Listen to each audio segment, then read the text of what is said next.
تیری شان. الفاتحة إلى حضرة روح النبي صلى الله تعالى عليه وسلم وآله وأصحابه أجمعين.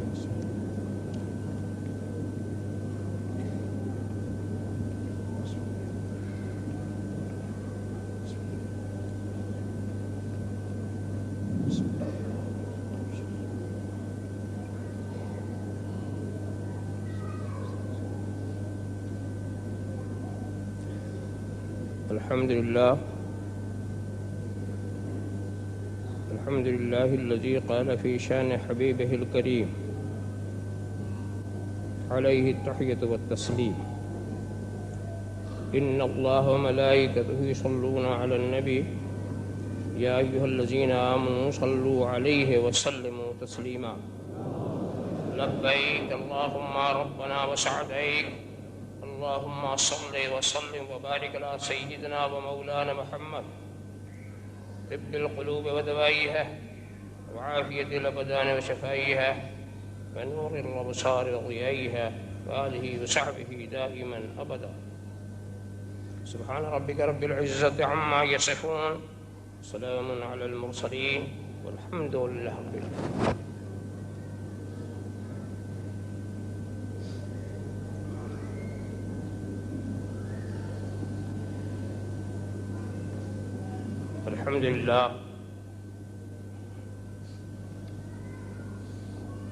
الحمد لله الذي يبدع الأفلاك والأراضين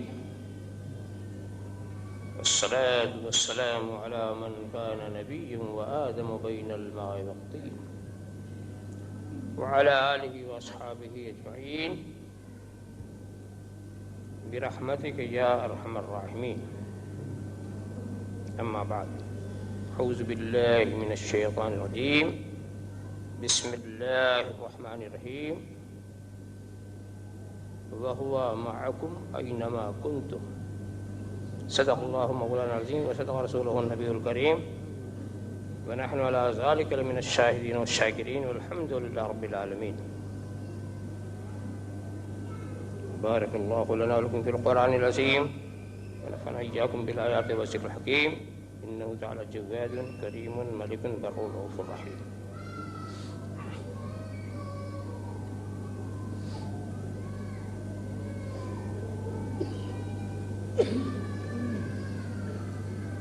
چہرے بتا رہے ہیں یہ 12 امام کے.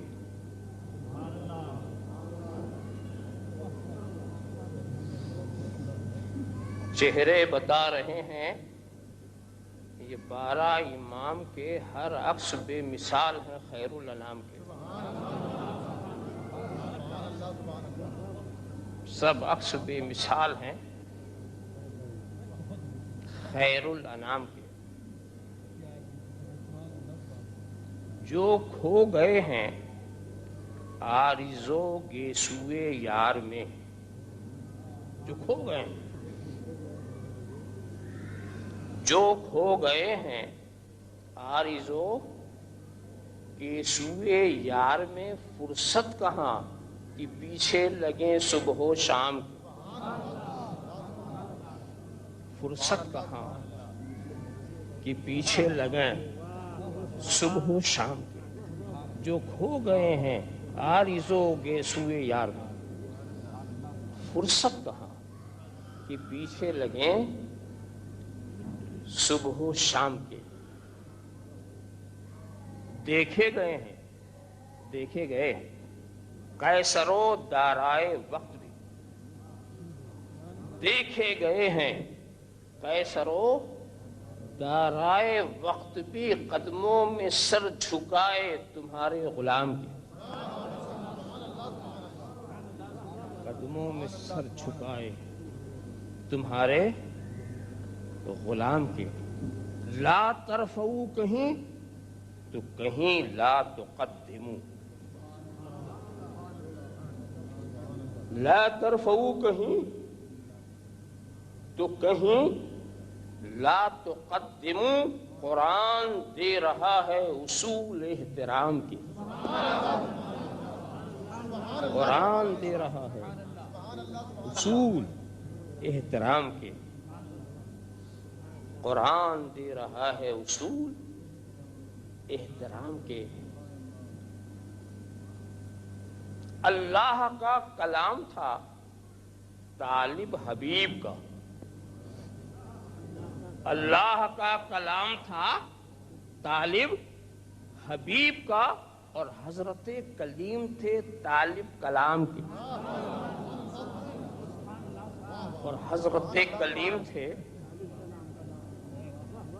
طالب کلام کے۔ ہے دنگ اوجے عرش معلا، ہے دنگ اوجے عرش معلا بھی دیکھ کر، ہے دنگ اوجے عرش معلا بھی دیکھ کر، جلوے تیرے عروج تیرے احتشام کے، جلوے تیرے عروج بے شک ہیں جبرائیل شدید القوا، مگر بے شک ہیں جبرائیل شدید القوا، مگر آگے نہ جا سکے وہ میرے خوش خرام کے، آگے نہ جا سکے وہ میرے خوش خرام کے، آگے نہ جا سکے وہ میرے خوش خرام کے۔ کہتا ہوا یہ قطرہ سمندر میں کھو گیا، کہتا ہوا یہ قطرہ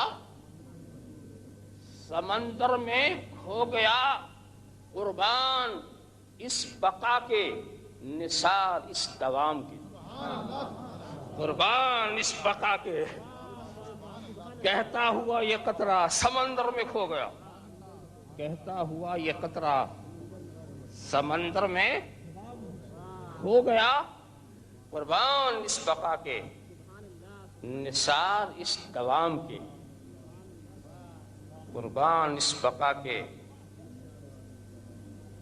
تلوار سے زیادہ تیز، بال سے زیادہ باریک راستے سے میں گزر رہا ہوں،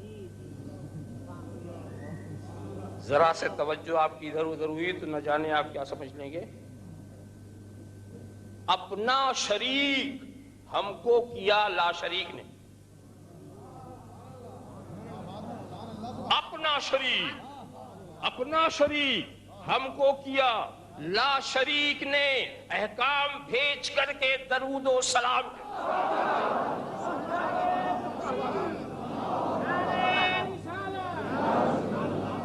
احکام بھیج کر کے درود و سلام کے۔ اپنا شریک ہم کو کیا لا شریک نے، احکام بھیج کر کے درود و سلام کے۔ اگر خاموش رہوں میں تو ہی سب کچھ ہے، جو کچھ کہا تو تیرا حسن ہو گیا محدود۔ بارگاہ رسالت و آل رسالت میں درود شریف کا نذرانہ عقیدت پیش فرمائیں۔ اللہم صلی علی سیدنا محمد و علی سیدنا محمد کما تحب و ترضى ان تصلی علیہ۔ ایک بار اور ہدیہ صلوات پیش فرما دیں۔ صلی اللہ علی النبی الامی و علیہ صلی اللہ تعالی وسلم صلاۃ و سلام علیک یا رسول اللہ۔ ایک بار اور درود شریف کا نذرانہ عقیدت پیش فرما دیں۔ اللہم صلی علی سیدنا مولانا محمد و علی سیدنا مولانا محمد کما تحب و ترضى ان تصلی علیہ۔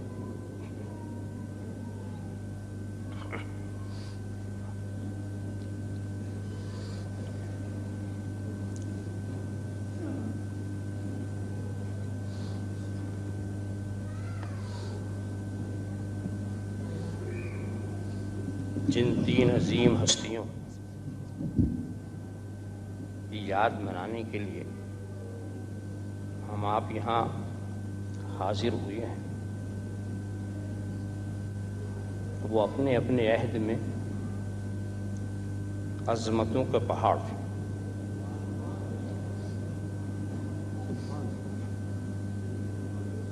ہر ایک کی اپنی اپنی ایک پہچان تھی۔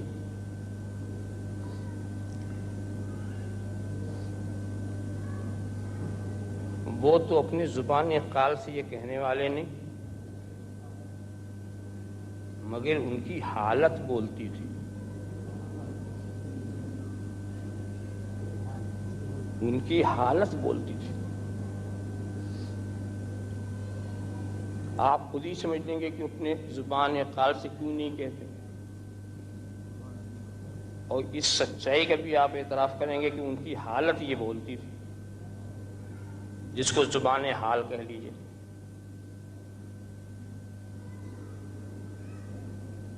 اب ان کی حالت کی آواز 4 مصروں میں آپ کو سنا کے آگے بڑھ جاؤں.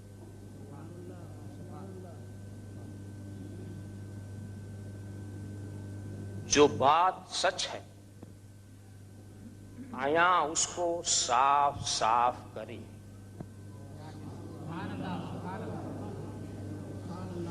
جو بات سچ ہے آیا اس کو صاف صاف کرے، میرے مقام کی رفعت کا اعتراف کرے. جو بات سچ ہے آیا اس کو صاف صاف کرے، میرے مقام کی رفعت کا اعتراف کرے. دل و نظر میں خدا کا حبیب رہتا ہے، دل و نظر میں خدا کا حبیب رہتا ہے. کہو زمانے سے آ کر میرا طواف کرے.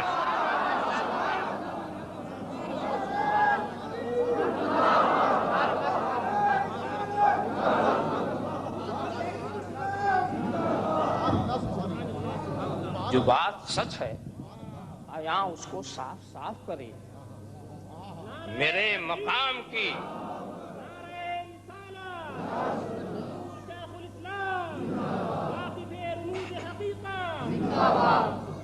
جو بات سچ ہے آیا اس کو صاف صاف کرے، میرے مقام کی رفعت کا اعتراف کرے. دل و نظر میں خدا کا حبیب رہتا ہے، کہو زمانے سے آ کر میرا طواف کرے. انہوں نے تو نہیں کہا مگر زمانہ ان کا طواف کر ہی رہا، چکر لگا رہا. ان 3 نفوس قدسیہ رکھنے والوں میں اتفاق دیکھیے کہ سب کے سب اپنے عہد کے مجدد، سب اپنے عہد کے مجدد.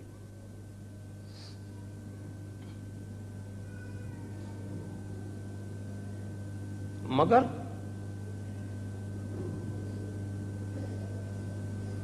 الگ الگ لفظوں سے پہچانے گئے. ان 3 بزرگوں میں لفظ مجدد جس ذات کے لیے کثرت کے ساتھ استعمال کیا جا رہا ہے وہ امام احمد رضا کی ذات ہے. باقی کے لیے یہ لفظ استعمال ہوا نہیں، وہ تھے، استعمال نہیں ہوا، استعمال نہیں ہوا. بہت ہی باریکی کی طرف میں لے جا رہا ہوں آپ کو. کیوں نہیں استعمال ہوا؟ اس لیے کہ ان کے لیے جو لفظ تھے وہ اس لفظ سے زیادہ بھاری بھرکم تھے. حضرت مخدوم کو غوث العالم، محبوب یزدانی، جہانگیر، قدوۃ الکبریٰ،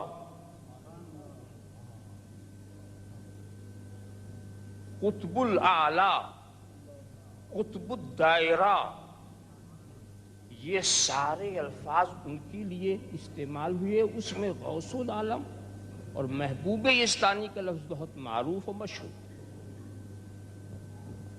یہ ان کے لیے استعمال ہوا. یہاں سے ایک مزاج آپ نے سمجھا کہ جب کوئی جامع کمالات ہوتا ہے تو اس کے کمال کا جو سب سے زیادہ اونچا درجہ ہوتا ہے اس سے یاد کیا جاتا ہے.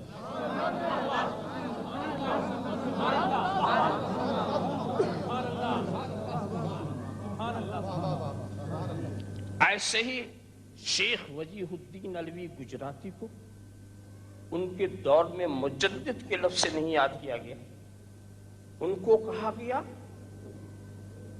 قطب دورہ،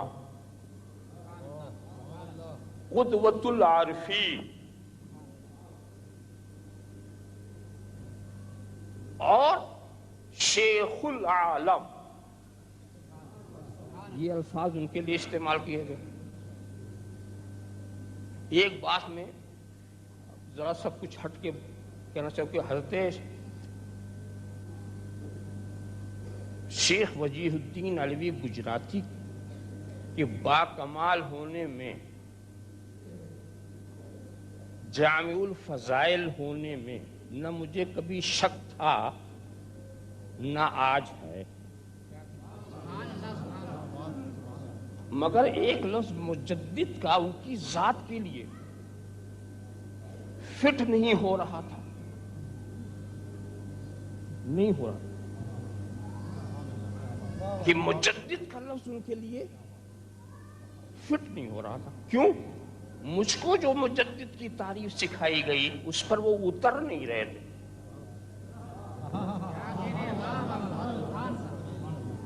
مجھے درسگاہوں میں جو مجدد کی تعریف کی گئی اس پر وہ اتر نہیں رہے تھے۔ کیوں؟ تعریف یہ کی گئی کہ مجدد اس صاحب علم و عمل، اس عظیم شخصیت کو کہتے ہیں جس نے دین کو تر و تازہ کیا اور ایک صدی کا آخر اور دوسرے صدی کا پہلا اسے ملا۔ تو ایک صدی کا آخر اسے ملا ہو اور پہلا اسی میں اس کی شہرت ہو گئی ہو، تو جس کو ایسا وقت ملے تو ایسا امام احمد رضا کو تو ملا، مخدوم اشرف کو بھی مل گیا، صدی کا پہلا بھی اور دوسری صدی کا ابتدائی حصہ بھی، مگر حضرت شیخ وجیہ الدین علوی گجراتی کو یہ نہیں ملا۔ ان کی پیدائش سن 1910 ہجری کی اور وفات 910 ہجری یہ پیدائش، وفات 998، تو اسی صدی میں شروع ہوئی اور اسی صدی میں روپوش ہو گئے۔ تو مکتب والی تعریف ان پر صادق نہیں آئی۔ ویسے مکتب والی تعریف پہ میرے کچھ سوالات بھی ہیں، وہ بھی میں پیش کروں گا۔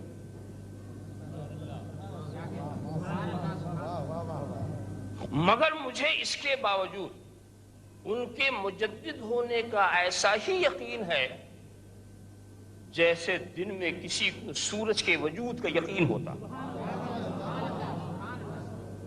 کیوں؟ اس لیے یقین ہے کہ حضرت شیخ علی متقی، اہل علم اس نام سے باخبر ہوں گے، حضرت شیخ عبدالحق محدث دہلوی نے بھی جس سے فیض لیا، شیخ علی متقی جو ہندوستان سے چلے گئے تھے مکہ شریف میں، اور شیخ مکہ کے نام سے وہ یاد کیے جاتے تھے، وہ حدیث کا درس دیا کرتے تھے۔ تو جب حدیث کا درس وہ دیا کرتے تھے وہاں وہ حدیث آ گئی، ان اللہ یبعث لهذه الامہ على راس كل 100 سنة من یجدد لها دینها۔ یہ حدیث آ گئی کہ ہر صدی کے آخر میں اول میں جو بھی ترجمہ آپ کریں، اللہ ایک ایسے شخص کو پیدا کرے، اس میں من کا لفظ جو ہے کسی ایک شخص کی بات نہیں ہے، پوری جماعت بھی ہو سکتی ہے، ایسوں کو پیدا کرے گا جو دین کی تجدید کرتے ہیں، دین کو تر و تازہ کر دیں۔ سمجھے؟ حضرت شیخ نے جب یہ ترجمہ کیا تو طلبہ نے پوچھا ان سے کہ حضرت اس دور میں وہ کون ہے جو اس حدیث کا مصداق؟ تو حضرت نے کہا کل بتاؤں گا۔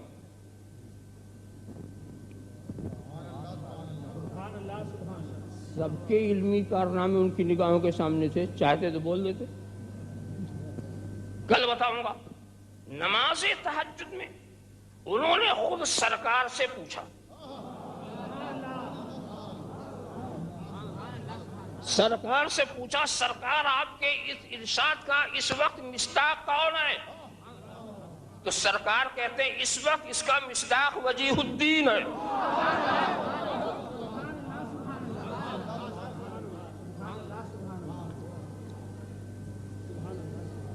اب اس کے بعد ان کے دل میں اشتیاق پیدا ہوا ملاقات کا۔ جب ملاقات کا اشتیاق پیدا ہوا ان کو بھی نور باطن سے معلوم ہوا کہ آ رہے ہیں شیخ آ رہے ہیں، آپ بھی آگے بڑھے۔ اور پتا تو چل ہی گیا تھا کہ شیخ نے سرکار سے پوچھ لیا۔ تو حضرت شیخ وجیہ الدین علوی گجراتی نے کہا، ملاقات ہوئی اور فوراً ہی کہہ دیا کہ حضرت اس راز کو ظاہر مت کیجیے، اس راز کو ظاہر مت کیجیے۔ اور اس کی وجہ بھی ہے کہ یہ ان کا تواضع کہہ لیجیے، سمجھا، فروتانی، کثر نفسی، کچھ بھی اس کو کہہ لیجیے۔ بات تو ختم ہو گئی، مگر میں سوچنے لگا کہ سرکار نے جس کو اپنے اس کلام کا مصداق قرار دیا ہے اس پر تو مکتب والی تعریف نہیں آ رہی، مکتب والی تعریف نہیں آ رہی ہے۔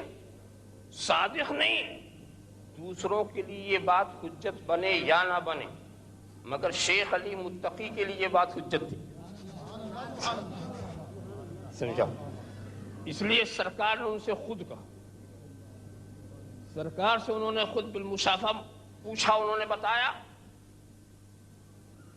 دوستو، سرکار کی ارشاد کے مطابق مجدد تو بہت آئے، سلسلہ کبھی منقطع تو نہیں ہوگا، مگر میرے علم میں اس وقت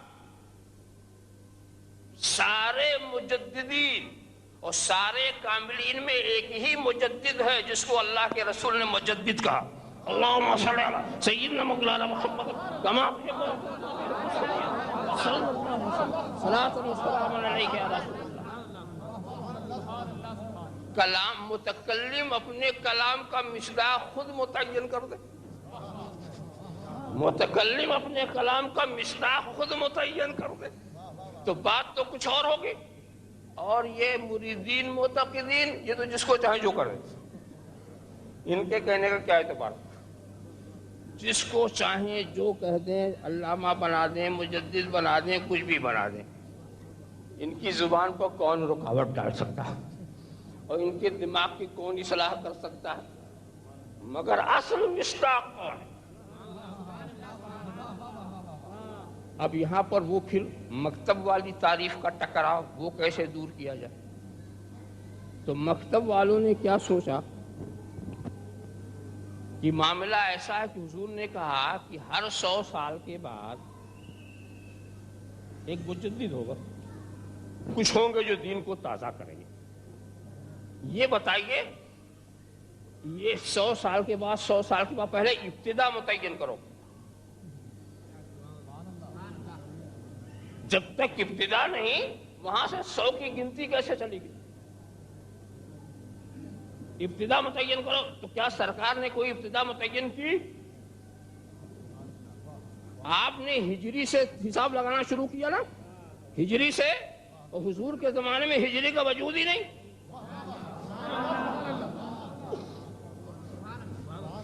حضور کے زمانے میں تو ہجری نہیں، تو جب وجود ہی نہیں تھا تو سرکار کا حساب تو ہجری سے نہیں لگ سکتا تھا۔ حساب ہجری سے نہیں لگتا، بلکہ یہ ہر کمال کو زوال ہوتا ہے اور ہر زوال کو کمال ہوتا ہے۔ سرکار اشارہ کرتے ہیں جب وہ ایک چیز مرتبہ کمال تک پہنچ جاتی ہے تو پھر اس کے زوال کا وقت شروع ہوتا ہے، اور ایک صدی گزرنے کے بعد اس میں اضمحلال ہو جاتا ہے۔ ایک صدی گزرنے کے بعد اس میں اضمحلال ہوتا ہے۔ ایسے وقت میں پھر کوئی صاحب کمال آ کر اسے اسی مقام پہ پہنچا دیتا ہے، اسی مقام کے اوپر پھر پہنچا دیتا ہے۔ تو دین کے اندر سارے دین کے شعبے بہت ہیں، کسی ایک شعبے میں کہیں اضمحلال ہو رہا ہے، کہیں بہت سارے شعبوں میں ہو رہا ہے، کہیں پورے دین میں ہو رہا ہے، ہر جگہ کے الگ الگ۔ تو اگر دین کے کسی ایک شعبے کو بھی کسی نے تازہ کر دیا تو وہ اس کا مجدد، کسی ایک شعبے کو بھی تازہ کر دیا تو وہ اس کا مجدد، پورے دین کو توانا کر دیا تو وہ اس کا مجدد۔ اور دوستو، جو پورے دین کو سنبھالتا ہے وہ مجدد نہیں ہوتا، وہ محی الدین ہوتا ہے۔ اللہم صلی علی سیدنا محمد کما تحب صلی اللہ علیہ وسلم، صلاۃ و سلام علیک یا رسول اللہ۔ نعرہ تکبیر، نعرہ رسالت، حضور شیخ الاسلام۔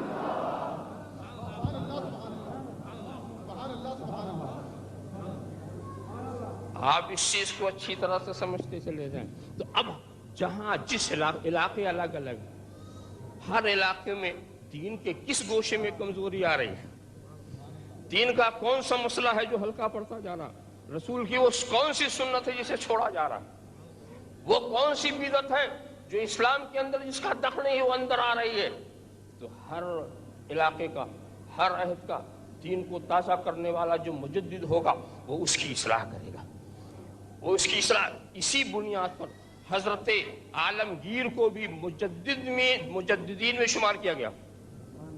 حضرت عالمگیر مجدد تھے، کتنی تفسیریں لکھی تھی،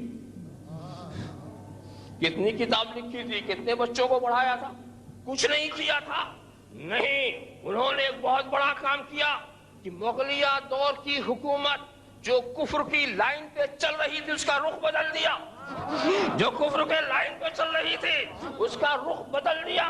اگر حضرت عالمگیر کی کوشش نہ ہوتی اور شاہ جہاں اپنی مرضی کے مطابق دارا سکوہ کو بنا دیتا تو پورے ہندوستان میں اسلامی تصوف مٹ جاتا اور ہندوؤں کے تصوف کا راج ہو جاتا۔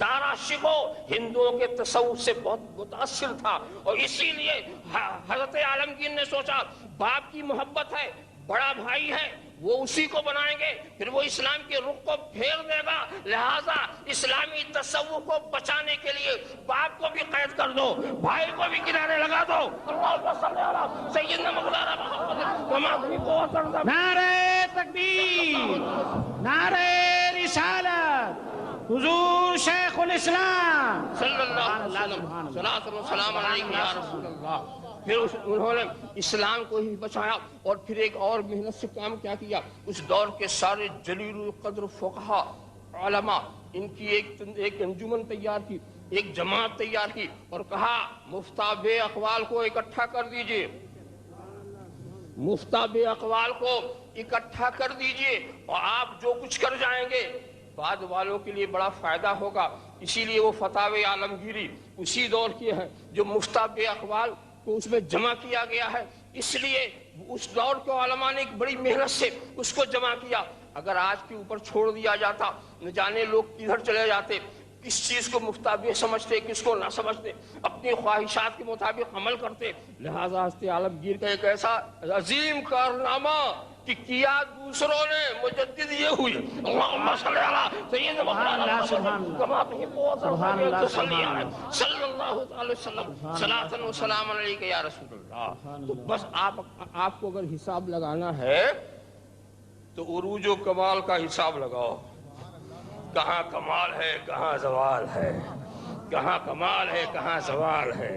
کمال و زوال میں ایک صدی کا فاصلہ ہو جایا کرتا، ایک صدی۔ تو کوئی تاریخ نہ متعین کیجئے گا کسی مجدد کے لیے، کوئی تاریخ اس کے تجدیدی کارنامے کو دیکھیے۔ سبحان اللہ، سبحان اللہ۔ اور ویسے بھی ایک بات میں بتاؤں، اس کے ایک بات اور بتاؤں، مجدد کوئی ایسی چیز نہیں ہے کہ جس کا ماننا ہمارے فرائض میں ہو۔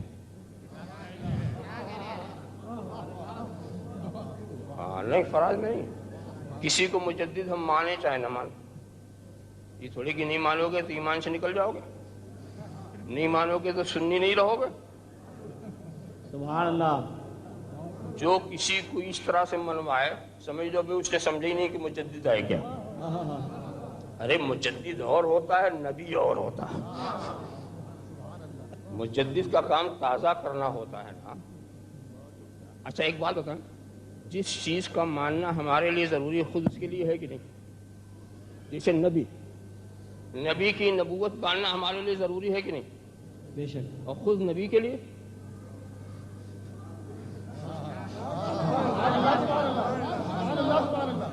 کیا خود نبی اپنی نبوت نہیں مانتا، اپنی رسالت نہیں مانتا؟ ارے مانتا ہے پھر منواتا، نہ مانے تو پھر ایسے کیوں انی رسول اللہ الیکم جمیعا؟ تو نبی کے فرائض میں اپنے کمالات کو ماننا بھی ہے اور دوسروں سے منوانا بھی ہے، جانا نبیوں۔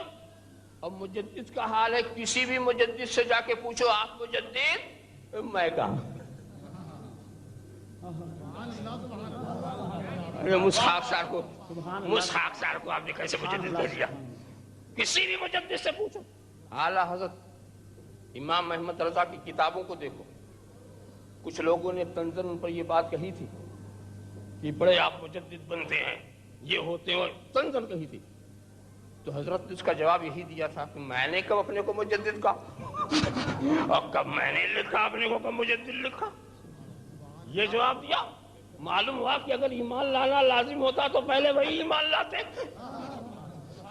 اگر اس پر ایمان لانا ضروری ہوتا تو پہلے وہی ایمان لاتے، اس لیے کہ وہ جانتے ہیں کہ یہ دین کی خدمت ہے، یہ ناموری کی چیز نہیں ہے، یہ شہرت کی چیز نہیں ہے، دین کی خدمت کرنا، دین کو تازہ کر دینا یہ ان کا کام ہے۔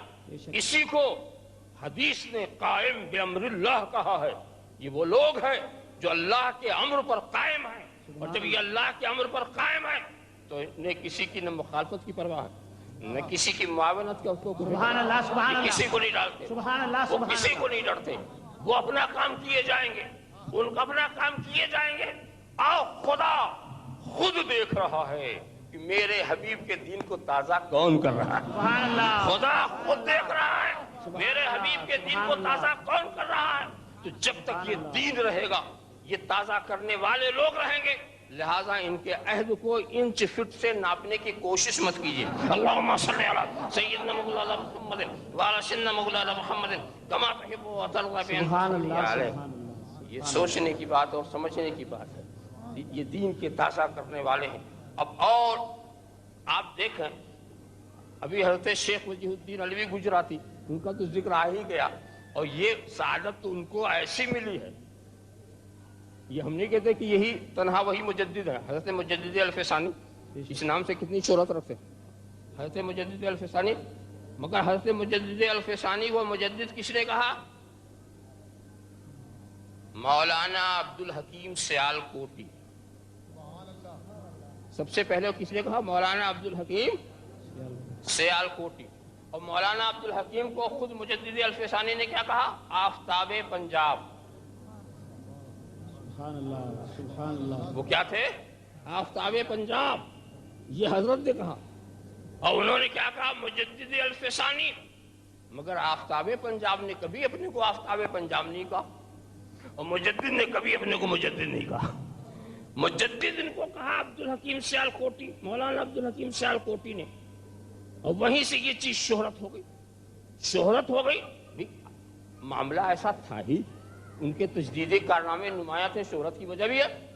ایسے ہی امام احمد رضا کو سب سے پہلے مجدد کس نے کہا؟ مولانا عبد المقتدر بدایونی۔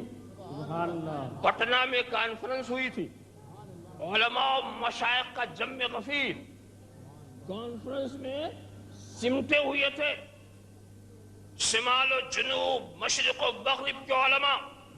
ایسے بیچ میں مولانا عبد مقتدر کی آواز حق بلند ہوتی ہے، اور انہوں نے مجدد کے نام سے جب پکارا سبوں نے اس کا اعتراف کیا.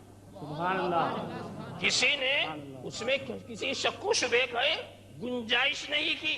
کہنا میں یہ چاہتا ہوں کہ مجدد کام کو دیکھ کر قیاس کر کے یا علم یقین کی روشنی میں یہ دوسرے بولتے ہیں، مگر یہ ہمارے قطب گجرات کی خصوصیت ہے کہ ان کو مجدد خود اللہ کے رسول نے کہا اللہم صلی علی سیدنا مولانا محمد کما تحب صلی اللہ تعالی وسلم صلاۃ و سلام علیک یا رسول اللہ. کبھی کبھی اصطلاحیں بدل جاتی ہیں تو لوگ کچھ کا کچھ سمجھتے ہیں. میں بھی غلط سمجھتا شیخ وجیہ الدین علوی گجراتی، شیخ وجیہ الدین علوی کیا چیز؟ تو زیادہ میرے ذہن میں بات یہ آئی کہ حضرت علی کی اولاد. آدمی جب تحقیق نہیں کرتا تو ایسے ہی بھٹکتا. حضرت علی کی اولاد جو حضرت فاطمہ سے نہیں ہیں وہ اپنے کو علوی. اچھا میرے سمجھنے میں جو غلطی ہوئی اس کی بھی وجہ ہے، اس لیے کہ عجم کی اصطلاح یہی ہے. ایک ہے عربی اصطلاح، فقیہوں کی اصطلاح، علماء کی اصطلاح، اور ایک ہے عجم کی اصطلاح. تو عجم کی اصطلاح یہی ہے. عجم کی اصطلاح میں دو قسم کے لوگ ہیں. ایک تو وہ ہیں کہ حضرت علی کی اولاد چاہے فاطمی ہو چاہے غیر فاطمی سب علوی. ایک یہ، اور دوسری یہ ہے کہ نہیں جو غیر فاطمی وہ علوی. یہ یہاں کی اصطلاح. مگر فقیہوں کی اصطلاح کیا تھی؟ جو حسنین کی آل سے ہیں وہ علوی.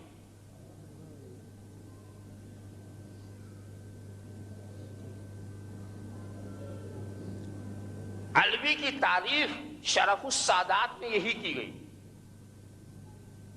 هو الذی ينسب الى الحسن والحسین عند الفقہاء. سبحان اللہ سبحان اللہ. فقیہوں کے نزدیک علوی وہ ہے جو حسنی ہو یا حسینی ہو. یہ فقیہوں کی اصطلاح، وہ علوی ہے. اچھا یہ بتائیے حضرت علی کی اولاد میں محمد بن حنفیہ کا تو نام آپ جانتے ہیں، یہ بہت عظیم شخصیت. تو سب سے پہلے علوی تو وہی ہوں گے نا. تو حضرت محمد بن حنفیہ سے پوچھا گیا،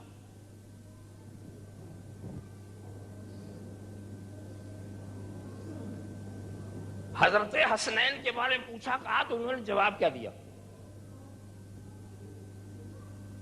انا عالم وہما علویان فاضلان منی. علم میں ان بچوں سے زیادہ ہوں، مگر وہ فضیلت والے علوی ہیں اور مجھ سے زیادہ فضیلت رکھتے ہیں. سبحان اللہ سبحان اللہ. وہ مجھ سے افضل ہیں، یعنی علم میں تو میں ہوں مگر فضیلت میں وہ.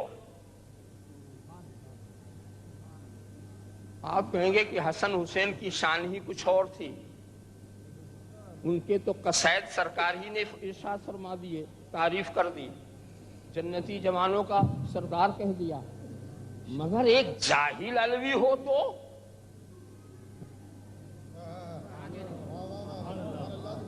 تو حضرت محمد بن حنفیہ نے قال فی العلوی الامی،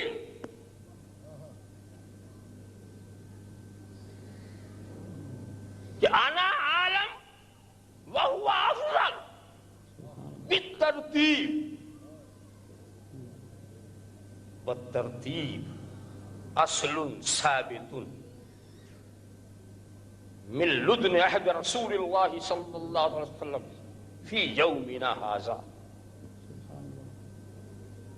ایک بے پڑھے علوی کے بارے میں انہوں نے کہا کہ جو امی ہے، دیکھیں انہوں نے بھی ادب کیا، جاہل نہیں کہا. امی کا جاہل ہونا لازم نہیں ہے، سبحان اللہ امی نے تو ایسا درس دیا ہے کہ اس کے سوا سب اس کے سامنے جاہل. سبحان اللہ سبحان اللہ سبحان اللہ سبحان اللہ سبحان اللہ سبحان اللہ. تو اب سمجھ لیجئے، کہا کہ جو امی ہیں انہوں نے کہا علم میں تو میں ان سے زیادہ ہوں مگر فضیلت میں وہ مجھ سے زیادہ. سبحان اللہ سبحان اللہ.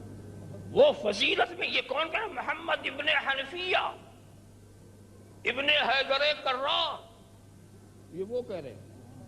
اب بعد میں ان کی نسل کو کیا بولنے کا حق ہوگا اور پھر ان کے ماننے والوں کو کیا بولنے کا حق ہوگا؟ آپ خیال کرتے چلے گئے. تو انہوں نے کہا کہ اصل چیز یہ ہے کہ سرکار سے نسبت کس کو کبھی، جو سرکار سے جس کو کبھی نسبت ہے فضیلت وہ ہے. اس سلسلے میں بات کو میں نے مختصر کر دیا، ورنہ بھئی کچھ حجتی لوگ ہیں نا اٹھا کے شروع کر دیں گے صاحب صاحب نسب سے فضیلت ہے، نسب سے فضیلت کی بات کر رہے ہیں. یہ حالانکہ فضیلت عظمت کچھ لفظ ملتے جلتے بولے جاتے ہیں، ایک کی جگہ دوسرے لفظ کو بول دیا جاتا ہے، اس لیے لوگوں کو اشتباہ ہوتا ہے کہ صاحب یہ عجیب بات ہے. کتابیں لے لے کے بغل میں آئیں گے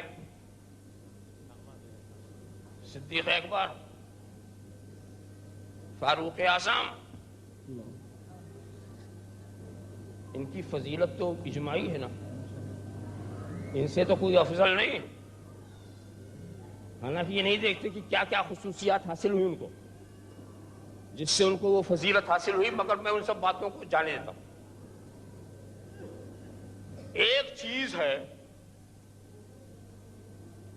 فضیلت اور ایک چیز ہے عظمت، سبحان اللہ.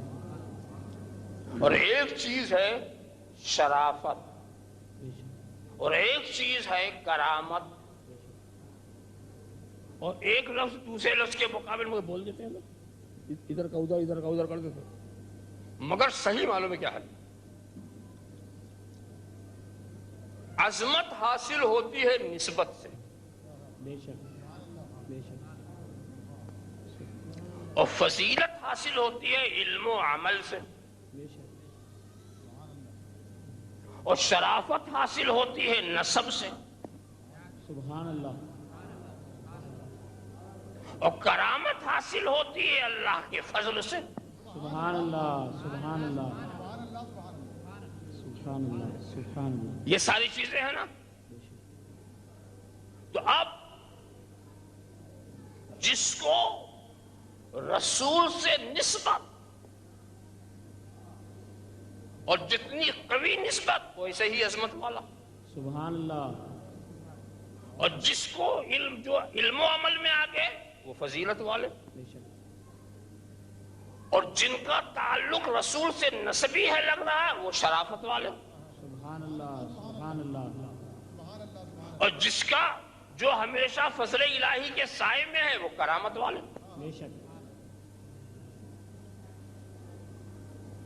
تو جہتیں مختلف، اس جہت سے کسی کو عظمت حاصل، اس جہت سے کسی کو عظمت حاصل، اس جہت سے کسی کو فضیلت حاصل، اس جہت سے کسی کو فضیلت حاصل. مگر مطلقاً یہ کہنا مناسب نہیں ہے کہ علم والے بہرحال ہر حالت میں بے علم سے افضل ہیں.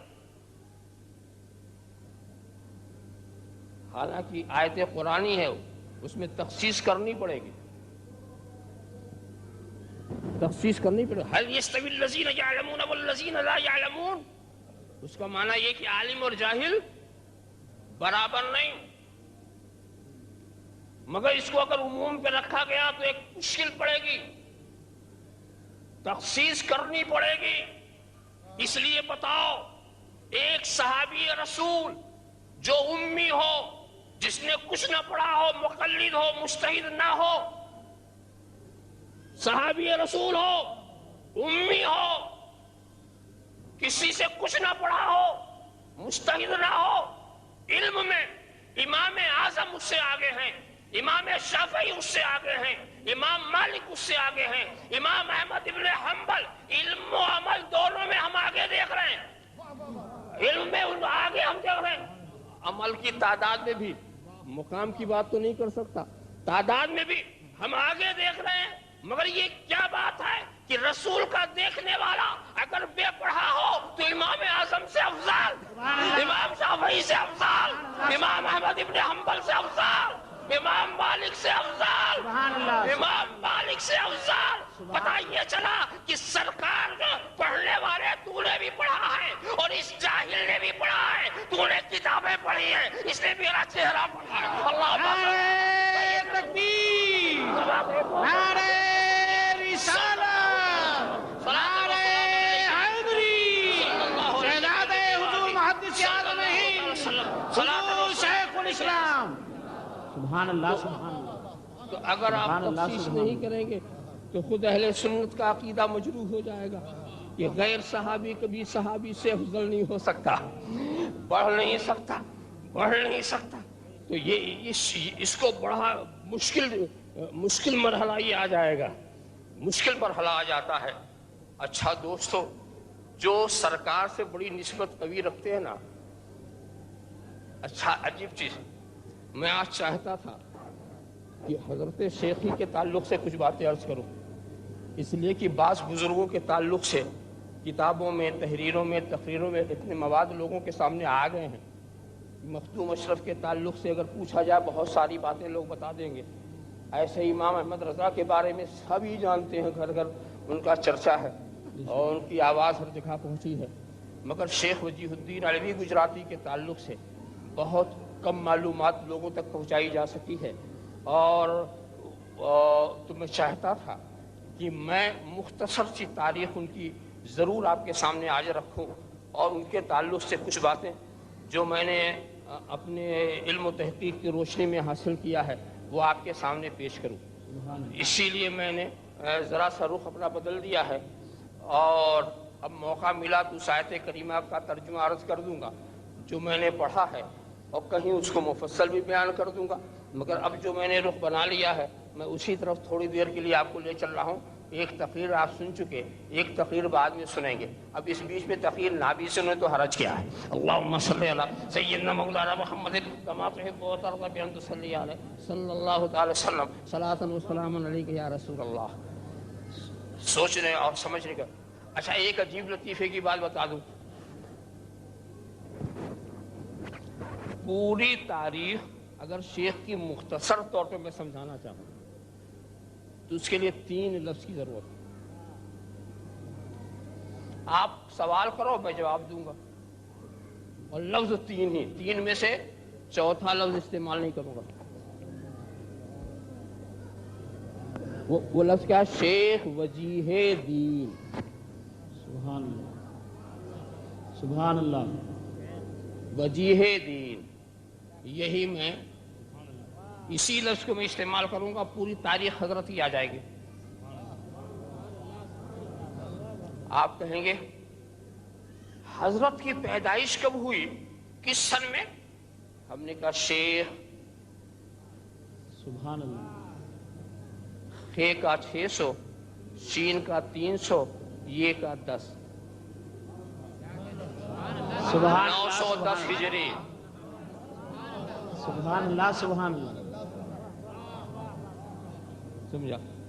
آپ نے پوچھا کہ حضرت نے تعلیم کتنے سال تک حاصل کی، ہم کہیں گے وجیہ کا عدد آتا ہے 24 سال تک مسلسل پڑھتے ہیں۔ سبحان اللہ، سبحان اللہ۔ اس پڑھنے کی بات میں بتا دوں آپ کو، اپنے چچا حضرت علامہ شمس الدین اور اپنے ماموں حضرت ابو القاسم، ان سے انہوں نے علوم و فنون کی ساری کتابیں تو حاصل ہی کر لی تھی، ان سے ہٹ کر کے علامہ سخاوی کی ارشد تلامذہ علامہ محمد بن محمد سے انہوں نے حدیث کا درس لیا، قاضی گازرونی سے بھی حدیث کا درس لیا. محقق دوانی کا نام آپ نے سنا ہوگا. محقق دوانی کے ارشد تلامذہ علامہ عماد تاروی جو اس وقت عالم علماء دہر تھے، علوم و فنون پر اتنی دسترس کہ سیمیا کیمیا کوئی چیز باقی نہیں چھوڑی تھی.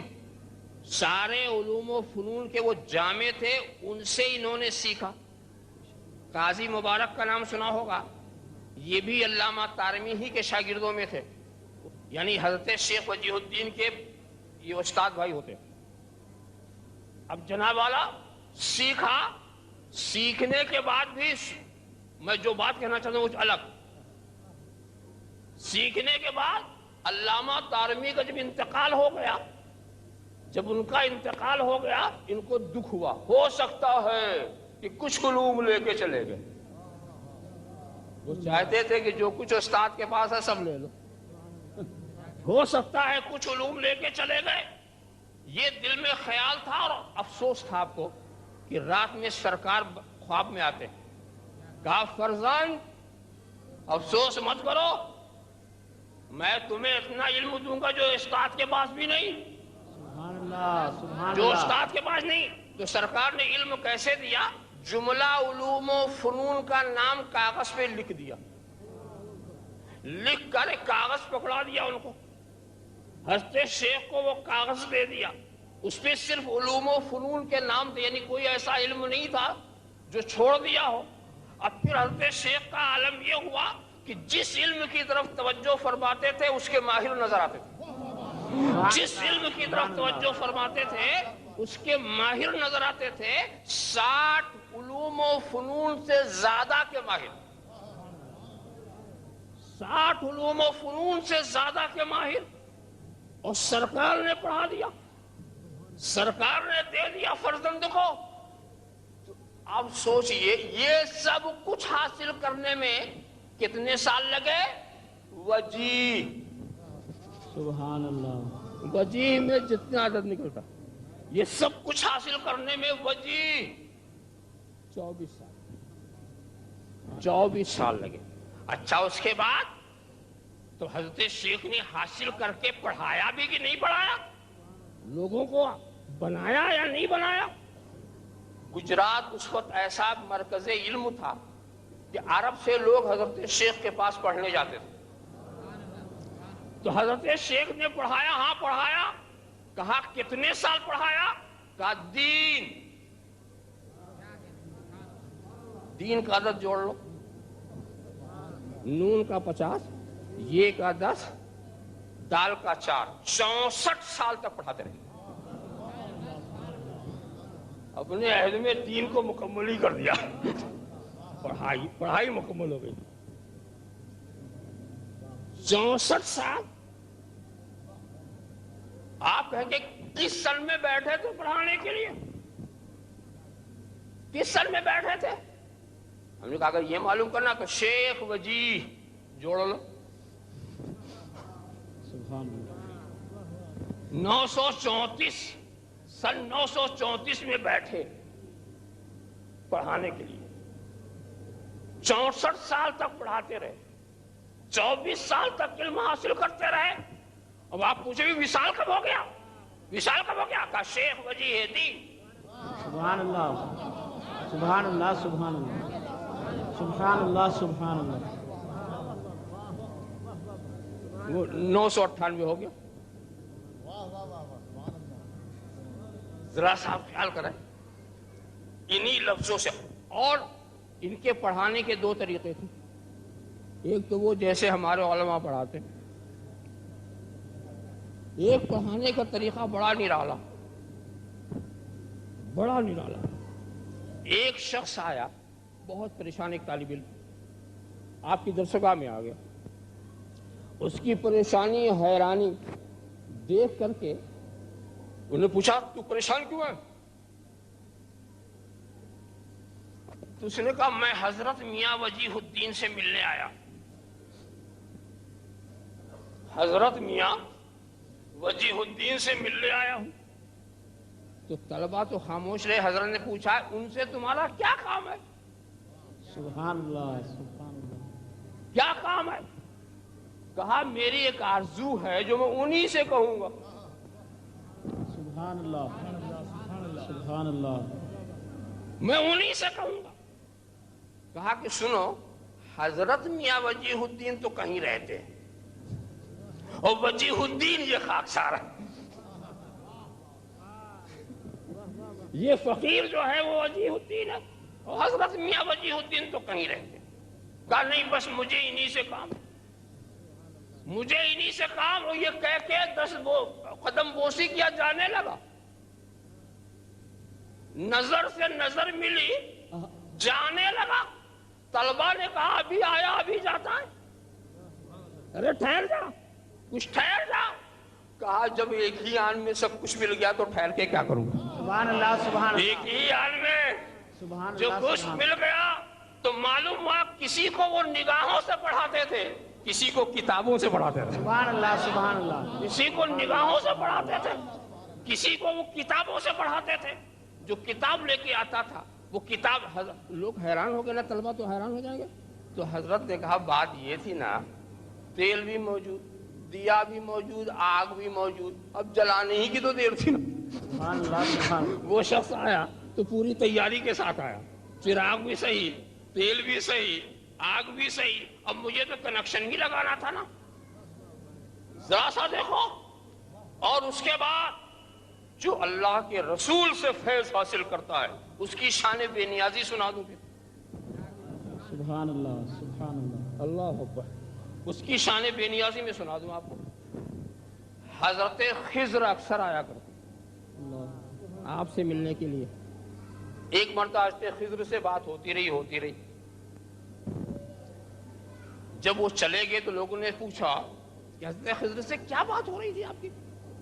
تو انہوں نے کہا بھئی عرفان، معرفت، باطنی امور، اس کے سوا اور کیا ہو سکتی؟ سبحان اللہ.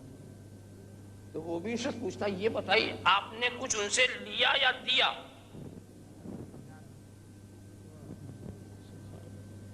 آپ نے ان سے کچھ لیا یا دیا؟ تو کیا بات فرماتے ہیں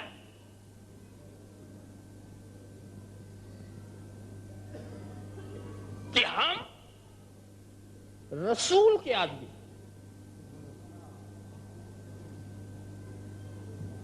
ماں مردم رسولین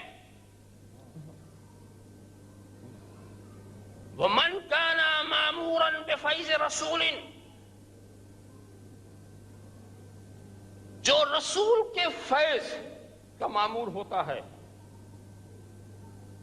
لا يحتاج الى استفادت غیری، وہ اس بات کا محتاج نہیں ہوتا کہ کسی غیر سے کچھ لے. جب رسول سے ہمارا رابطہ لگا ہوا ہے، جو لینا ہے اپنے آقا سے لیں گے. سبحان اللہ. تو حضرت خضر ان کو سکھانے نہیں آتے تھے. کچھ انس رہا ہوگا، کچھ بات. اور ایک بات اور بھی، حضرت خضر جو آتے ہیں کس کے پاس آتے ہیں؟ اولیاء کرام کی 2 قسمیں. سبحان اللہ. حضرت خضر کا آنا جانا کس کے پاس ہوتا؟ ایک ہوتا ہے تشریعی ولی اور ایک ہوتا ہے تکوینی ولی. ایک ہے تشریعی ولی. اس تشریعی ولی میں بھی کئی قسمیں. اس میں ایک قسم ہوتی ہے قطب الارشاد کی، تمام اہل ارشاد کا مرجع وہ ہوتا. تو وہ ہے تشریعی ولی. اس کے القاب آپ لوگوں نے خصوص سنے. جو تشریعی ولی ہوتا ہے اس کو کیا کیا کہتے ہیں؟ تشریعی لوگ جو ہیں جو شریعت کی خدمت پر مامور ہیں، ان کے لیے بہت سارے الفاظ آپ استعمال کرتے ہی ہیں. محدث، مفسر، مفتی، علامہ، شیخ الحدیث، کیا کیا الفاظ استعمال کرتے ہیں. وہ تشریعی ہوتے ہیں. کیا مطلب یہ کہ کارکنان قضا و قدر سے ان کا کوئی مطلب نہیں، صرف شریعت کی خدمت کرنا، شریعت کی باتیں سمجھانا، یہ تشریح ولی کا کام ہوتا. اور ایک ہوتے ہیں تکوینی ولی. مقرب دونوں خدا کے ہیں، دونوں کا کام الگ الگ ہے. تو جو تکوینی ولی ہوتے ہیں ان کی حیثیت مدبرات امر کی ہوتی ہے. فالمدبرات امرا، فالمدبرات امرا، قسم ہے امور کونیہ میں تدبیر کرنے والے فرشتوں کی. یہ بادل چلانا، یہ پانی برسانا، یہ بجلی کی کڑاک، یہ جو فرشتے کرتے ہیں ان کو مدبرات امر کہتے ہیں. مگر یہی تدبیریں کچھ نفوس قدسیہ والے ایسے ہوتے ہیں کہ وہ بھی مدبرات امر ہوتے ہیں. تو ان کا کام بادلوں کو چلانا تو نہیں ہے مگر اس فرشتے پہ حکومت کرنا ہے جو بادل چلائے. اللہم صلی علی سیدنا مولانا محمد صلی اللہ علیہ وسلم صلاۃ و سلام علیک یا رسول اللہ. تو یہ جو مدبرات امر لوگ ہوتے ہیں، تو ہم جن تین بزرگوں کی تعریف کر رہے ہیں اس میں تشریعی ولی بھی موجود ہے اور تکوینی ولی بھی موجود ہے. تکوینی ولی کو ہم غوث العالم کے نام سے جانتے ہیں اور ہم شیخ العالم کے نام سے جانتے ہیں، اور تشریعی ولی کو ہم مجدد اعظم کے نام سے جانتے ہیں. اللہم صلی علی سیدنا مولانا سبحان اللہ سبحان اللہ سبحان اللہ صلی اللہ علیہ وسلم صلاۃ و سلام علیک یا رسول اللہ. اور یہ ان کا عالم ایسا ہوتا ہے کہ آپ حیران و ششدر ہو جائیں گے. ایسے اختیارات ان کا ہوتا ہے، اختیارات ہوتے ہیں ان کے جس پر چاہیں اپنا اختیار چلا دیں. سرکار جو تھے وہ تشریعی بھی تھے، تکوینی بھی تھے. غوث و قطب میں بھی تشریعی حیثیت بھی ہوتی ہے، تکوینی حیثیت بھی ہوتی ہے، وہ بات ہوتی ہے. مگر یہ قطب، یہ ابدال، یہ اوتاد، یہ اغواس، یہ اصطلاح تکوینی ولیوں کے لیے ہے. جو تکوینی ولی ہوتے ہیں، جو عالم میں تصرف کرتے ہیں، جو مدبرات امر کی وہ حالت رکھتے ہیں، ان کا عجیب عالم ہوتا ہے. جہاں چاہیں اپنا رنگ دکھا دیں، بے شک جہاں چاہیں اپنا رنگ دکھا دیں. ایک بزرگ، ایک مرید کسی پیر کا بیمار پڑ گیا، مایوس ہو گیا. مایوس ہو کر اپنے پیر کے پاس گیا. پیر کی بات سنی، اطمینان دلایا، ٹھہرو. معاملہ کچھ ایسا ٹیڑھا تھا کہ پیر اس پر قابو نہیں پا رہے تھے. ٹھہرو. تھوڑی دیر میں دیکھتے ہیں کہ ایک بزرگ آئے اور آنے کے بعد پیر کے مکان میں چلے گئے. پیر صاحب سے باتیں ہوئیں، انہوں نے کچھ پانی پہ دم کیا، دم کر کے کہا مریض کو پلا دو. پلا دیا. پلاتے ہی وہ ٹھیک ہو گیا. وہ حضرت تو غائب ہو گئے. اب یہ آیا کہ حضرت یہ کیا معاملہ؟ کا معاملہ یہ ہے کہ یہ جو آئے تھے یہ شیخ وجیہ الدین تھے. جب تیرا معاملہ میرے ہاتھ سے جانے لگا، میں نے ان کی روح کو آواز دی، ان کی طرف توجہ کی. وہ حضرت آ گئے. سنو، اس وقت عالم میں المحیی کی صفت کا مظہر یہی ہے.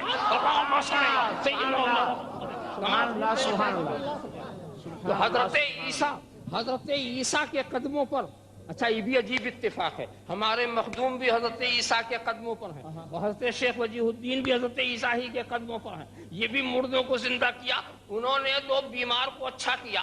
ہمارے ہاں تو بیمار کا اچھا کرنا ایک تماشا ہے، ایک تماشا ہے. بیمار کو اچھا کیا، مردے کو زندہ کیا، اور بلکہ ہمارے مخدوم نے تو پتھر میں روح ڈال دی، پتھر میں روح ڈال دی. معلوم ہے یہ کام مفتی کا نہیں ہے، یہ تکوینی ولی کا ہے. اللہم صلی علی سیدنا نعرہ تکبیر، نعرہ رسالت، فیضان مخدوم اشرف. ہمارے حضرت مخدوم پر کچھ لوگ اعتراض، کچھ سوال جواب کرنے کے لیے آئے اور آنے کے بعد حضرت آرام فرما رہے تھے. اب وہ بیچارے مایوس ہو گئے کہ کیسے تو سو رہے ہیں. مگر وہ کیا ہوا، حضرت کی جو چھوٹی انگلی ہے وہی بولنے لگی، وہی بولنے لگی. ان کے سوالات کو بھی بیان کیا، جواب بھی دے دیا. ان کے سوالات کو بھی بیان کر دیا، جواب بھی دے دیا. اصل بات یہ ہے ایسوں کے ساتھ یہ سب منظر دکھایا جاتا ہے جو ضعیف الاعتقاد ہوتے ہیں، جو ضعیف الاعتقاد ہوتے ہیں۔ اللہم صلی علی سیدنا کما تحب وترضى بأن تصلی علیہ۔ آپ اچھی طرح سے دیکھیں تو وہ تشریف ولی تو تھے ہی، وہ تکوینی ولی تھے، ان کی حکومت تھی، اور ایسے کوئی نہیں بنتا، ایسے نہیں کوئی بنتا۔ کچھ نے ایک بتاؤ تقوی کی ایسی منزل بھی تمہیں نظر آئی؟ حضرت شیخ وجیہ الدین علوی گجراتی اپنے باپ کے گھر کھانا نہیں کھاتے تھے۔ کیوں؟ باپ تھے قاضی، قاضی کا منصب بڑا اونچا، تو مگر بتاتے بھی نہیں تھے باپ کو کہ میں آپ کو نہیں کھاتا، یہ بتاتے بھی نہیں تھے، مگر کھاتے نہیں تھے، نہیں کھاتے تھے۔ اب اس کے بعد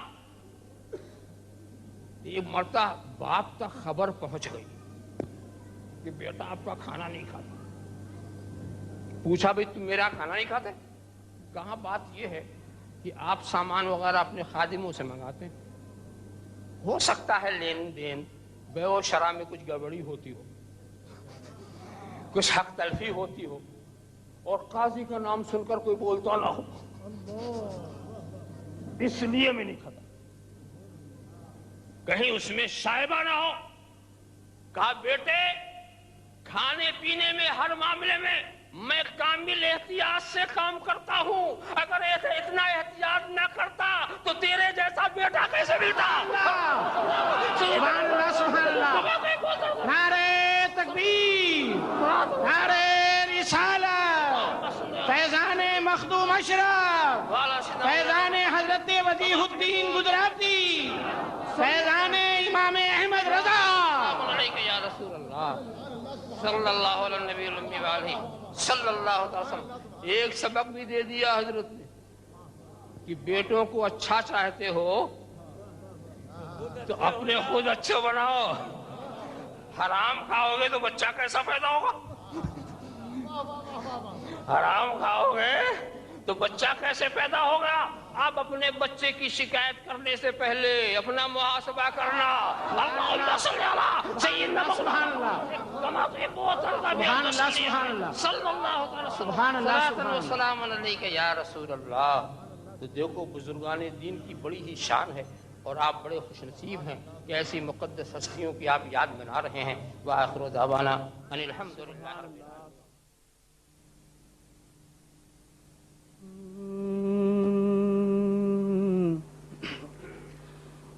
تیرے کرم سے دور ہوئی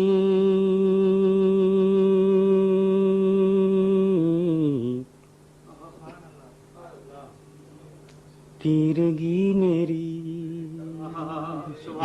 دیکھیے گا شعر دیکھیے گا، تیرے کرم سے دور ہوئی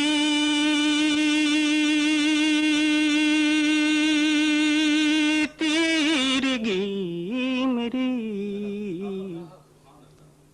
ورنہ وبال جان تھی یہ زندگی میری، ورنہ وبال جان تھی، ورنہ وبال جان تھی یہ زندگی میری، تیرے کرم سے دور ہوئی تیرگی میری، ورنہ وبال جان تھی یہ زندگی میری، ورنہ وبال جان،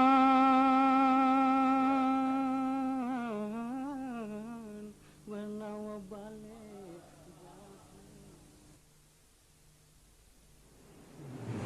یہ ضرور میرے ساتھ میں ایک امتحان میں پڑ گیا کہ حضرت مفکر ملت اور حضرت شیخ الاسلام کا کلام آپ حضرات نے سنا، اور ان دو عظیم شخصیتوں کے سامنے جن کا دیکھنا عبادت ہے، مجھ ناچیز کو دعوت دی گئی، لیکن میں سمجھتا ہوں کہ ان دونوں بزرگوں کا مجھ پہ کرم ہے اور ان کی اجازت بھی ہے۔ یہی وجہ ہے کہ میں آپ حضرات کے سامنے کھڑا ہوں۔ سب سے پہلے اپنی آمد پہ میں 4 مصرے آپ حضرات کے سامنے پیش کر رہا ہوں، اور یہ میں سمجھتا ہوں کہ مانچسٹر اترتے اترتے یہ ہوئے. عرض ہے کہ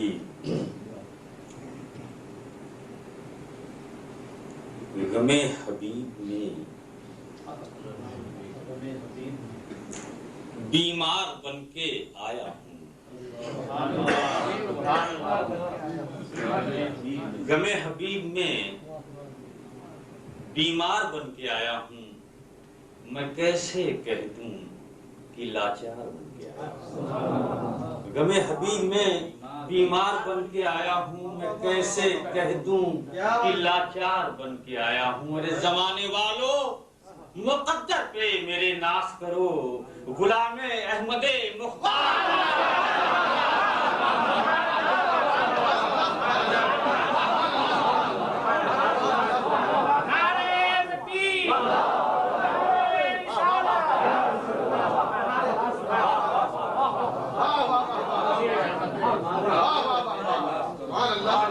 میں ترنم سے بھی کوشش کر رہا ہوں 2-3 شعر پڑھنے کی، آواز بالکل گلا ساتھ نہیں دے رہا، لیکن کوشش کر رہا ہوں، ہو سکتا ہے کہ نبھا لے جاؤں. سبحان اللہ. اس زمانے والو مقدر پہ میرے ناز کرو، غلام احمد مختار بن کے آیا ہوں. 2-3 شعر سماعت فرما لیں. ویسے ظفر میاں نے مجھے بتایا کہ آپ تو پہلی بار آئے ہیں، لیکن کیسٹ اور ویڈیو اور آڈیو کیسٹ کے ذریعے آپ کا زیادہ تر کلام یہاں پڑھا جا رہا ہے. تو اگر یہ بھی کام کسی افسر نے پڑھا ہوگا تو بتا دیں گے، میں بدل دوں گا. اس میں 150 نعت پاک ہے اس جو میرے ہاتھ میں مطلع سماعت فرما لیں.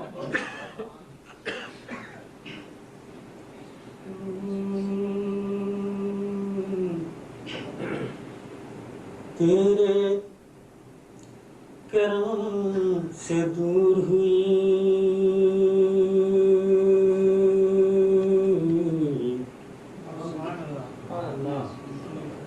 تیرگی میری. دیکھیے گا شعر، دیکھیے گا. تیرے کرم سے دور ہوئی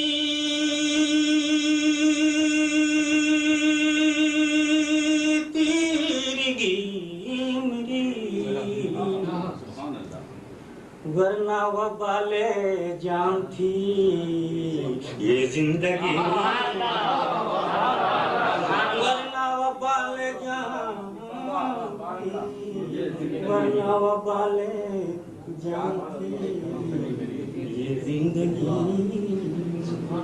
تیرے کرم سے دور ہوئی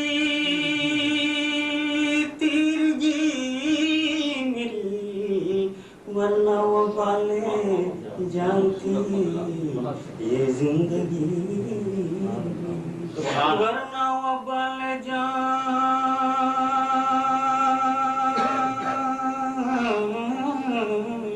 ورنہ وہ بالے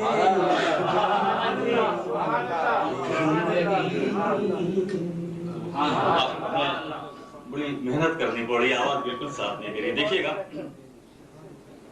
ورنہ وہ بالے جان تھی زندگی میری. ایک خوبصورت شعر سماعت فرما لیں. حضور شیخ الاسلام مفکر ملت جلوہ افروز ہیں کہ میں ہوں جمال گنبد خضرا ہے اور بس،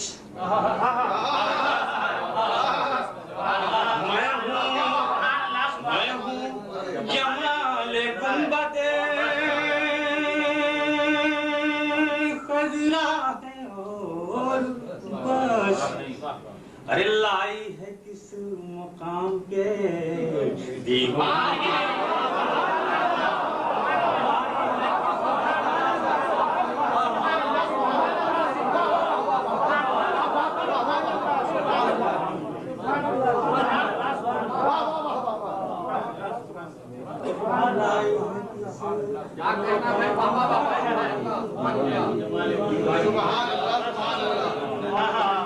لائی ہے کس مقام پہ